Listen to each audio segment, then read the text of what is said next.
แล้วก็แล้วมาแต่มึงไทยเขาว่ามึงแล้วก็เราก็จึงยอมเอาแล้วเด้อเพิ่นแต่ว่าเพิ่นอวยพรยังบ่เป็นเพิ่นนิดหน่อยยังบ่เคยถูกสอนจักเทื่อเนาะอีกช่องมากก็คือถ้าว่าถามว่าเราย่านทีมงานบ่ก็บ่แม่นว่าย่านจากที่ไปหาก็เว้ากันปกติบ่ย่านเนาะบ่ย่านเนาะทีมงานบ่ย่านด้วยมาจ้าทุกท่านนั่นให้โทรมาเลยให้เบิ่งดูในบ้านสบายดีเป็นยังได้มอนหันไปใช้เขาหาดีๆบ่เห็น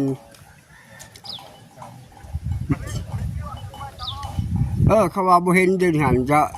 ดีๆเพิ่นอยู่ลงคอยได้เดี๋ยวนี้หันเขาพังเขาจะเว้าเลยฮะเขาพังอยู่แล้วจะเว้าดีเดี๋ยวเราไปใช้บักอาหารบักหน่อยฮะมันไปแล้วเนาะเขาว่าเขาไปหาแล้วบ่เห็นแล้วเดี๋ยวนี้หันมันปุ๊บแล้วเขาว่า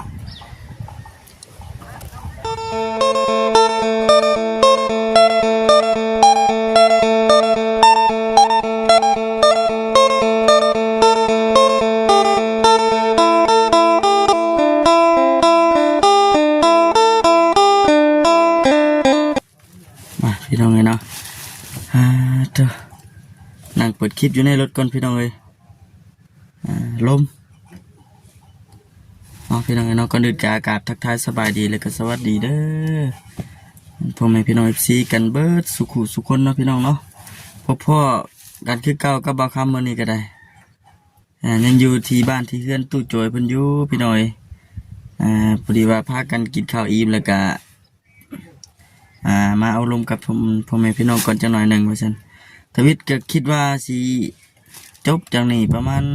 ถ่ายคลิปประมาณ2คลิปหรือว่า3คลิปก็สิพากันเดินทางไปหาน้องอาเวยเพิ่นนะพี่น้อยเนาะแต่ว่าเกิดเหตุการณ์บ่คาดคิดที่พี่น้อยเนาะพอดีว่าทางบ่าวแอนบ่เพิ่นขึ้นมาได้ยินว่าทั้งน้องเพิ่นหนีพี่น้องเลยเนาะทั้งน้องเพิ่นปุ๊บว่าซั่นบ่ฮู้ว่าสาเหตุหยังนะพี่น้องเลยเมื่อวานนี้นะชาที่ได้ยินทางทีมงานเพิ่นว่าสิให้ทั้งน้องเพิ่นพาไปเบิ่งถ้ำพี่น้องเลยเนาะมื้อนี้เลยว่าสิพาไปเบิ่งถ้ำแต่ว่าพอทางทีมงานไปฮอดเพิ่นว่าบ่เห็นไปแต่เมื่อคืนนี่พี่น้องเลยสงสัยปุ๊บตั้งแต่เมื่อคืนนี่นะทราบว่าคำคิดนี่มีสองกรณีพี่น้องเลยเนาะหนึ่งนี่ก็คือน้องเพิ่นย่านเพราะว่าหลายคนเลยพี่น้องเลยหลายคนไปสองนี่ก็คือย่านชาวบ้านเพิ่นว่านั่นนี่แน่นะเอาจากน้องเพิ่นย่านว่าง่ายๆก็มีคนย่านแบบมีคนย่านลื่นเลยย่านบอกว่าเขาสิมาจับมาปลูกประมาณนั้นเพราะว่าน้องบัดใส่มีความผิดแน่นะพี่น้องเลยเนาะคือฮู้กันแหละตามที่ทางโมเสสเป็นได้เห็นคลิปออกมาบอกหรือว่ามาเราให้ทาง FC ได้พังเมื่อเช้านี้อะไรพี่น้องเนาะสำหรับความคิดเลยแต่ว่าจากที่ทางทีมงานเขาไปหาในกระทั่งจากที่ว่าเขาเบิ่งน้องเพิ่นกะบ่ได้มีกิริยาท่าทีย่านกลัว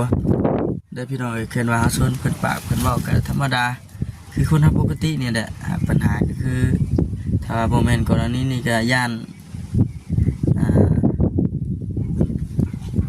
ชาวบ้านพี่น้องเนาะย่านชาวบ้านเพิ่นเว้านั่นนี่ให้น้องเพิ่นคิดนะก็เลยเอาไปเลยเปิดเปิงไปกลางค่ำกลางคืนเลยนะพอทางไอ้หลาแล้วก็นอนอยู่พุ่นอยู่แต่ว่าเพิ่นตอนเช้ามาเพิ่นว่าบ่เห็น ตื่นเช้ามาก็ว่าให้คนไปตามหาก็ว่าบ่มีพี่น้องบ่เห็นคือเก่า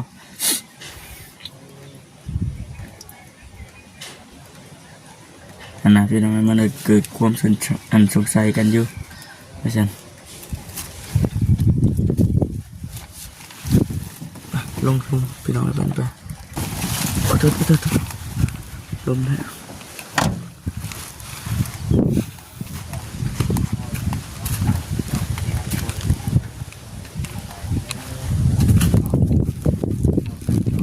วานนี้กับมื้อนี้อะไรลมแห้งกว่ากัน ว่านี่แหละ วานนี้แห้งวะ โดนแห้ง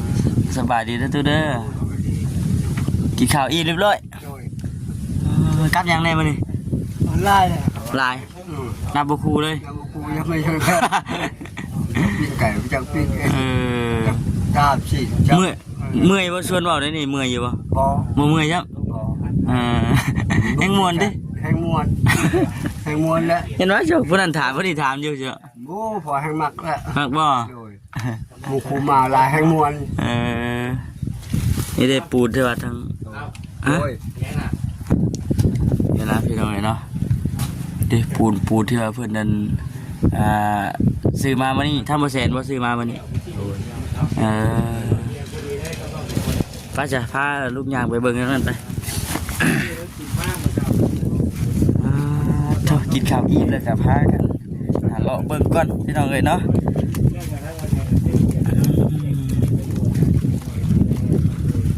นี่แหละจุดที่ว่าทั้งอันสร้างพื้นที่เครื่องนะ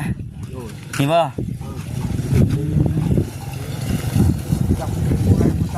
ยังบ่ฮู้จ้ะไปทางไรยังบ่ฮู้ ทีแรกสินี่น่าสิชาคุ้มคิดบ่ครับน่ะคือสิเป็นหนาวทางพุ่น โดยอะไรเป็นบุญคนแดนง่าย เป็นหนาวทางพุ่นแล้วผสมโมเดิร์นได้พี่น้องเนาะโมเดิร์นสิ อยู่ป่าเลย ฮะ ว่าคันเบิ่งป่า ขั้นเบิ่งป่าเลยอย่าเบิ่งทางก่อนเลย เบิ่งทางเบิ่งคนนี้ เนาะมื้อใดเพิ่นสิมาครึ่ง มือฮื้อ มื้อฮื้อพุ่นว่ะ มือกับยา บ่ได้พาบ่ได้เฮ็ดดอกเนาะ ด้วยพอไปแล้วพาพี่นะทำอะไรก็ได้ นี่แหละพี่น้องเอ้ย มีอยู่ เพื่อนก็มีอยู่ได้ติ โดยมันเฮ็ดให้ล่ะคักไป เจ้าได้ยินได้บ่ข่าวอันอหยังน้องเบียร์นะน้องเบยบ่น้องหยัง น้องเบยบุกเบย น้องเบย แล้วเข้ามาว่าพูดเข้าไปพูดว่าบ่พอว่ะบ่พอจะไปทางไหนวะพอไปหาเราว่าบ่เห็นว่าไปทางไหนว่าอยู่นำพอว่าหั่นแล้วดีเลยพอให้อยู่ดีถ้าพันในบ้านเพิ่นจะได้ขอเงินรวมก่อนว่ะ ทีมงานไปหันแล้วแต่ว่าบ่พอพี่น้องเนาะบ่ฮู้ว่าเป็นย้อนสาเหตุหยังชาที่ว่าทำบ่ค้ำคิดนี่มี2กรณีมี2อย่างนี่อีกอย่างนึงนี่คือย่านชาวบ้านเพิ่นเว้านั่นนี่แน่เนาะ คนบ่มีพ่อมีแม่ว่ามันยากนิดหน่อยนะอยู่นำพอแล้วมื้อนั้นก็พอบำรุงให้มีสิซั่นแล้วก็ว่าดีแล้วว่ะแล้วก็เอื้อยแล้วมาแต่มือไทยเขาเว้ามื้อนั้นก็เราก็จึงว่ายอมเอาแล้วเด้อเพิ่นแต่ว่าเพิ่นอวยพรยังบ่เป็นเพิ่นดีน้อย ยังบ่เคยถูกสอนจักเทื่อเนาะอีกช่องมากก็คือถ้าว่าถามว่าเราย่านทีมงานบ่ก็บ่แม่นว่าย่านจากที่ไปหาก็เว้ากันปกติบ่ย่านเนาะทีมงานบ่ย่านด้วยย่านมีชาวบ้านย่านเพิ่นเว้าสิซั่นเว้ายั่วแย่งให้เจ้าเป็นอันนั้นนี่ย่านเนาะเขาบอกสิซั่นเจ้าย่านมานี่อยู่ที่คนบ่นี่นำบ่ซึ่ง10นะจังซั่นบ่ถึง10เห็นบ่คือพอว่าหั่นมาบ่จับบ่ผู้เดียวโตมันจับโตว่าแล้วว่ามีคนมาช่วยมาช่วยพอคิดย่านบ่ คืออย่าช่วยว่าโอ้มันเขาจับว่าผู้เดียวโตหมดบาทเมืองผู้เดียวโตตาบอดเลยผู้เดียวดิแล้วก็จับไปเคยจับว่าแต่มันเนาะพอโตตากระบอกตากระบอกบ่เห็นฮู้จักติแล้วไปเสกไปแล้วว่าเนี่ยเขามาช่วยเหลือให้โอ้ยเฮงหนุ่มมือเอาเนาะคือปัจจุบันนี่บ่มีคนย่านเนาะเจ้าเนาะบัดนี้เนาะพอจะได้คนมาแฮงใหญ่มาหลายหมู่กูคนมาจ้าคือนั่นให้โทรมาเลยให้เบิ่งดูในบ้านสบายดีเป็นได้มอนหันไปใช้เขาหาดีๆบ่เห็น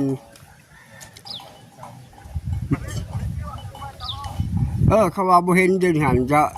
ดีๆเพิ่นอยู่ลงคอยได้ดีนี่ฮะเขาพังอยู่เขาจะเว้าเลยนี่ฮะเขาพังอยู่แล้วจะเว้าดีนี่จะเราไปใช้บักอาหารบักหน่อยฮะมันไปแล้วเนาะเขาว่าเขาไปหาแล้วบ่เห็นแล้วดิฮะมันปุ๊บแล้วเขาว่าเราทำงานหมดแล้วทำงานเยอะๆนี่นะจริงๆแล้วฉันแล้วไม่ไปอ่ะจริงๆจุดทำงานจุดไปประช่วยอันได้จริงๆตกลงก็ได้จริงๆ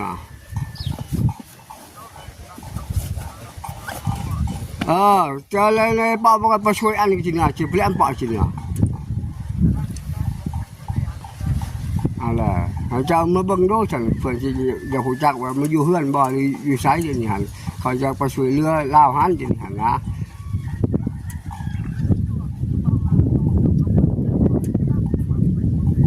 อะไรเพราะว่าคนหมดบ้านโบจังเราไปอย่าเราปรับไปก็คืนหลักไปก็คืนเขาบาลาบาพ่อนก็บ่เห็นมันบ่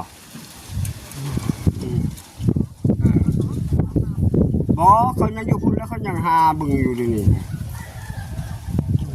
คันเห็นกะ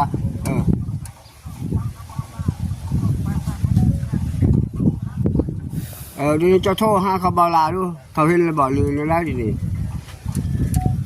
เด้อเงินหมดแล้วพอก็ไม่มีเงินแล้วนี่เด้อขอบใจเด้อโชคดีมาไปแต่คืน เพิ่นว่าจังได๋ไปโทรมาพ่อบ้าน ในบ้าน โทรมาหาตัวเองบ่โทรมาไปไหนเพิ่นว่าลิ้นหันว่าเขาบ่ลาว่าพอไปก็เห็นจักเขาเลยจักบอกว่าเจ้าโทรเบิ่งหาเขาบ่ลาว่ะแล้วเขาว่าลิ้นข่าวว่ามันไปแต่คืนว่ามันเจ้าให้ลาวว่าบ่ว่าบ่ได้ให้ว่ะบ่ได้ให้ว่ะหายว่ะแล้วเราจะไปแต่คืนนี่บ่เห็นว่ะไปแต่คืนนี่เนาะให้ว่าหาที่จัดจะไปแต่งหาที่จัดไปเลยไปติดมันกี่จันแล้วไปเลยว่าละท่านมาประจักษ์ท่านน้องท่านมาอย่าเราสันมาแล้วบุคคลบ่เห็นเราไปเลยแม่เราไปหากินของมีบุคคลแต่งว่าไปจะหาที่จัดเราไปเครื่องแล้วเด้ย้อนเชื้อผ้าหนาเพเนาะแล้วพอแล้วว่าใช้พระบ้านเราก็ไปเบิ่งได้อย่างก็เอาเครื่องเอาของจะมาคอยชี้พระบ้านบ้านไหนพระบ้านเขาแหละบ้านเขาว่าโทรมาเนี่ยพอผมมาเมื่อไหร่เลยมันเมื่อไหร่เลยนี่ลูกไม่ได้เห็นได้หมดบอกกิโลจักรเลยในบ้านมาส่งเมื่อไหร่มันนำเอาผู้นิยันผู้นิเชียเมื่อไหร่เลยเมื่อเขาร่วมงานเลยคือทั้งนะพระบ้านที่ว่าบ่เสียโทรหาของพระบ้านมีบ่พระบ้านเดียวกันนั่นแหละเป็นพระบ้านโดนใช้อันนี้พระบ้านบ้านคอยบ่เสียโทรหานี่พระบ้านนาท้องบ้านเขาเองบ้านผู้นั้นท่านโทรมาเลยว่าใช้ว่าเจอว่าอยู่เฮือนบ่อยู่นี่แล้วว่าสินค้าบ่สิไปช่วยอันเล่าแล้วเพิ่นเล่าเขากลับมาทุนแล้วว่ามีคนว่าให้ไปหาจัดการเราไปเลยยอมทันมาแล้วว่าว่าแล้วเสียหายที่ฉันเพราะว่าพอจริงมันก็งูอ่ะแล้วให้มันเจ้าโทษใส่บักเซนเบาลาเด้อเบาลาเด้อจะพูดว่าเขาอยู่นำกันอยู่หันนอนอยู่กันคืนนี้ก็นอนอยู่หันเด้เห็นว่าไปกันคืนพอแล้วนอนที่เนาะโอ้เขาว่าเพิ่นรับชมให้แล้วหัวแม่ไปจ้ะนั่งพักผ่อนที่ตากแดดอะไรกันถือว่าประสานงานกันแล้วเนาะทางในบ้านพุ่งกับทางนี้ก็ได้เนาะได้อีกพี่น้องเลยเนาะเถอะ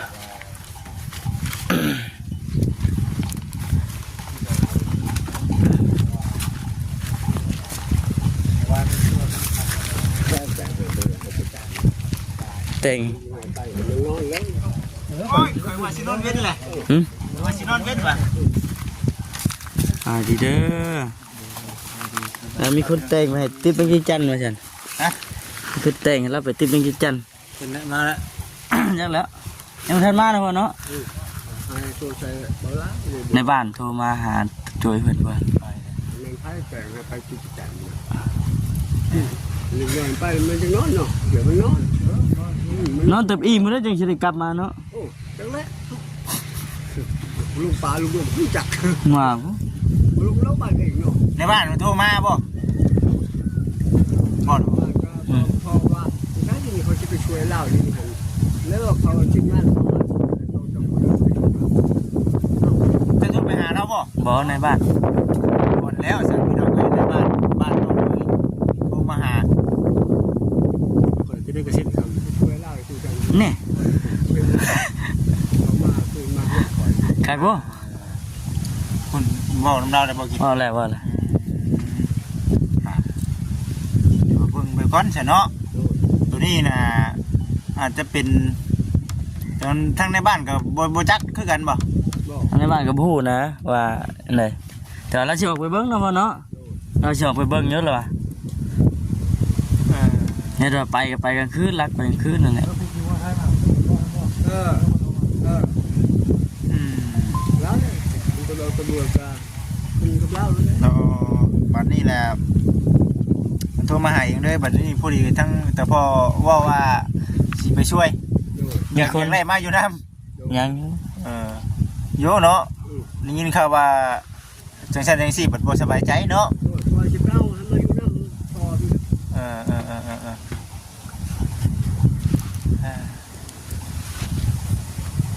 ย่านเนี่ยพี่น้องเอ้ยเนาะ